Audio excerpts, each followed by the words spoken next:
재고 헐값 수출이라 세계 경제 초토화. 제가 이 말씀은요, 중국이 갑자기 수출이 늘었다고 이야기했을 때 여러분에게 이미 말씀을 드렸습니다. 이제 언론사들이 이 기사를 쓰기 시작했습니다. 재고를 헐값으로 전 세계에다가 내다 파니까 전 세계 시장도 두려움에 가득 찬다, 이런 얘기예요. 쉽게 말하면 여러분, 저가로 제품을 판매하기 때문에 요즘 같은 인플레이션 시대에는 각국이 좋다, 이렇게 이야기할 수가 있습니다. 그런데 문제는요, 자국 산업이 다 무너지는 거예요. 완전히 초토화된다고 이야기할 정도로 무너지고 있습니다. 그러니까 이미 미국이나 유럽도 말입니다, 중국을 견제하기 시작을 했는데, 심지어 친중 정책을 쓰고 있는 브라질조차도 말입니다, 중국산 워워 이거 함부로 들어오면 안 돼, 반덤핑 조사에 나서고 있을 정도입니다. 그 정도로 중국이 재고를 헐값으로 전 세계에 뿌리니까 전 세계 산업이 자칫 잘못하면 와르르 무너질 수 있는 최악의 상황이 올 수도 있다는 뜻, 저는 여러분에게 말씀드렸습니다. 그 상황이 지금 전 세계에서 만들어지고 있다는 뜻입니다. 자, 여러분 실질적으로 한번 보세요. 지금 재고를 얼마나 헐값으로 날리고 있는지 보십시오. 철강은요, 이미 철강 기업들이 가격 인하를 했고요, 추가 가격 인하를 준비하고 있을 정도입니다. 중국의 업체들이 말입니다. 전기차는요, BYD, 비아드라고 이미 가격 할인을 했는데 여기에 5% 추가 인하까지 한다고 합니다.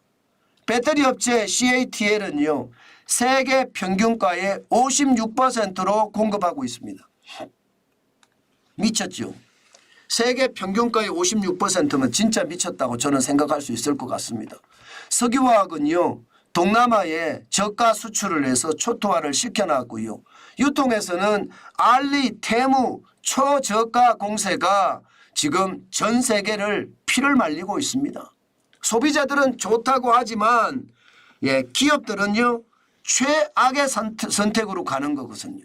저는 이것을 보면서 그런 생각을 하게 됐습니다.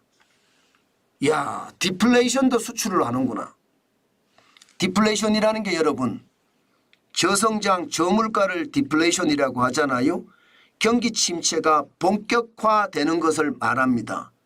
그런데 중국에서는요, 디플레이션이 되니까 제조기업들이 줄줄이 무너져요.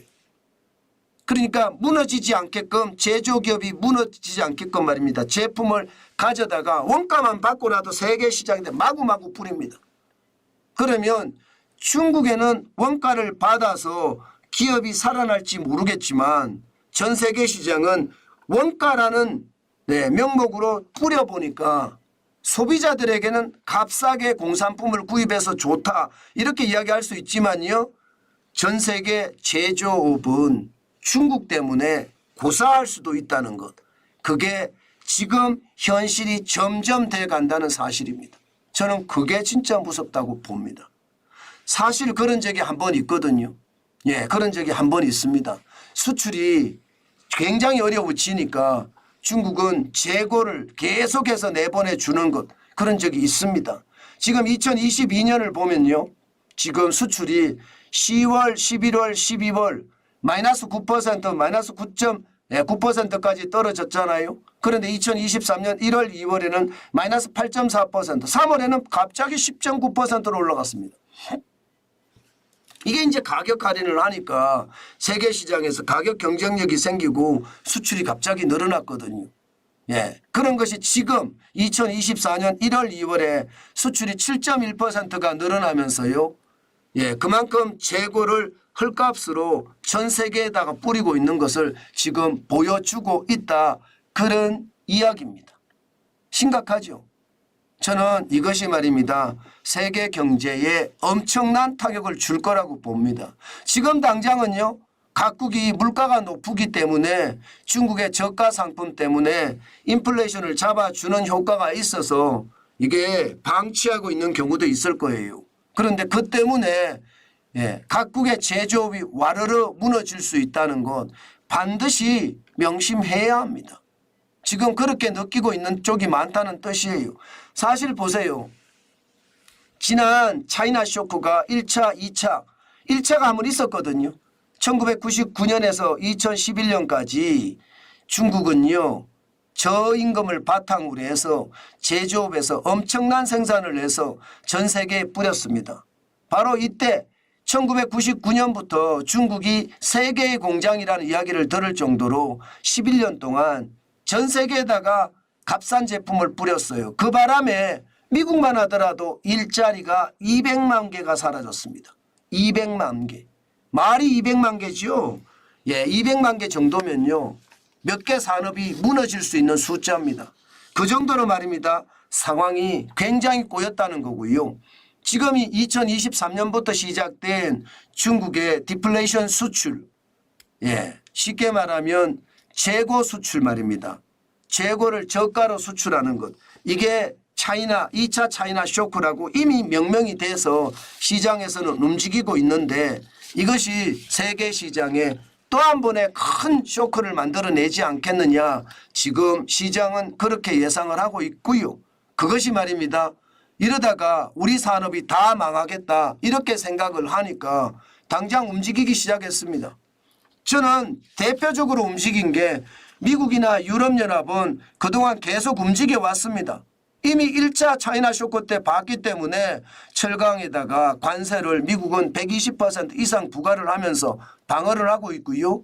여기에다 인플레이션 감축법을 통해서 중국의 원자재에 대한 마구 들어오는 것을 막고 있고요. 여기에 인터넷 서비스에 대한 제한도 지금 가하고 있는 중이거든요. 유럽도 마찬가지입니다. 전기차에 관세를 부과하겠다 이렇게 이야기를 하고 있을 정도로 유럽도 지금 발빠르게 움직이고 있습니다. 그런데 브라질이 말입니다. 갑자기 나타나서 중국산 제품의 어떤 약탈적 영업에 맞서서 국내 시장을 지켜야 한다. 이렇게 말입니다. 브라질 화학업계가 나서기 시작했습니다. 그러면서 6개 분야의 반덤핑 조사를 시작을 했습니다. 이것은 어떻게 생각하면 지금 중국의 2차 차이나 쇼크 저가로 전 세계에다가 물건을 뿌리는 것이 결국 말입니다. 전 세계 경제에 악영향을 미치고 있다는 뜻입니다. 그래서 많은 나라들이 지금 굉장히 견제하고 또 견제한다는 뜻이에요. 우리나라도 마찬가지거든요. 우리나라도 말입니다. 지금 유통시장을 굉장히 발빠르게 장악해 가고 있는 게 중국 종합 쇼핑몰 앱입니다. 알리익스프레스나 테무나 쉐인이 지금 그만큼 말입니다. 빠르게 확장하고 있고요. 월간 이용자를 이 3사가 1,500만 명이나 확보를 했습니다. 1,500만 명. 그러면 11번가나 G마켓이나 우리나라 중소형 쇼핑몰 앱은 지금 다 망하고 있다는 뜻이에요. 이렇게 말입니다. 초토화 될 만큼 저가로 엄청나게 뿌려대면 이거는 충격이 되거든요. 저는 윤석열 정부가 이거 바로 봐야 된다고 생각합니다. 저가가 들어오기 때문에 물가가 낮아진다. 이게 문제가 아니에요. 지금 물가 때문에 정부도 고민하고 있는 것 알고 있습니다. 그런데 이들이 이렇게까지 뿌려대면 우리의 기초산업부터 시작을 해서요. 중소기업, 중견기업까지도 와르르 무너질 수 있다는 생각 반드시 해야 됩니다. 그렇지 않고 말입니다. 소극적으로 대응하다가는요. 우리 경제 초토화되는 것. 저는 시간 문제다 이렇게 생각을 합니다. 실질적으로 우리도 화학업계가 보면 말입니다. 지금 나프타 분해 설비 같은 경우요. 2023년 가동률이 74%까지 떨어졌습니다. 우리가 할 수 있는 생산 능력은 1280만 톤인데요. 실제로 우리가 생산하는 것은 947만 4천 톤밖에 되지 않습니다. 74% 가동률이에요. 공장 가동률이 그만큼 떨어졌다는 것은요. 조만간 문을 닫을 수도 있다는 뜻입니다. 중국이 저렇게 저가로 말입니다. 재고를 헐값에서 수출을 하게 되면 아마 우리도 화학공장뿐만 아닐 거예요. 화학공장이 지금 고난을 겪고 있지만 이게 점점 확대되면서 전기 자동차까지, 자동차는 중공업에 해당됩니다. 이게 화학공장, 자동차 공장, 철강 공장, 조선 공장 다 박살날 수도 있습니다. 저는 그래서 아주 공격적으로 대비를 해야지, 이거 공격적으로 대비 안 하면 큰 코 다친다. 그 말씀 제가 강조합니다. 저는 여러분 시장을 볼 때 제가 조금 빨리 보는 경향이 있습니다. 왜냐하면 아주 작은 단서만 나오면 그 단서를 저는 찾아가서 자료를 준비하고 여러분에게 이렇게 설명을 하거든요. 그런 일들이 지금 그만큼 말입니다. 빨리 이루어지고 있고요. 그것이 말입니다. 우리 경제 전체적으로 나쁜 상황을 연출한다, 이런 뜻입니다. 저는 세계 경제의 초토화도 진짜 문제라고 생각을 하지만 우리 경제의 초토화도 저는 시간의 문제다, 이런 생각이 들어요. 거기에 대한 대비책, 상호주의 원칙 하에 반드시 말입니다. 철저한 대응이 뒤따라야 됩니다. 그렇지 않고 그냥 어설프게 넘어간다. 아니 이게 말입니다. 어떻게 생각하면 말입니다. 아니 이게 인플레이션을 낮춰줄 수도 있는 상황이니까 너무 민감하게 반응할 필요 없어, 이렇게 생각을 하면요, 저는 기초산업부터 시작해서 와르르 진짜 다 무너진다고 생각합니다. 경각심을 가지고 정부의 관계자들이 저는 봐야 된다고 생각합니다. 그렇지 않고는 최악의 사태 맞을 수도 있겠다. 그 말씀 제가 강조해 드립니다.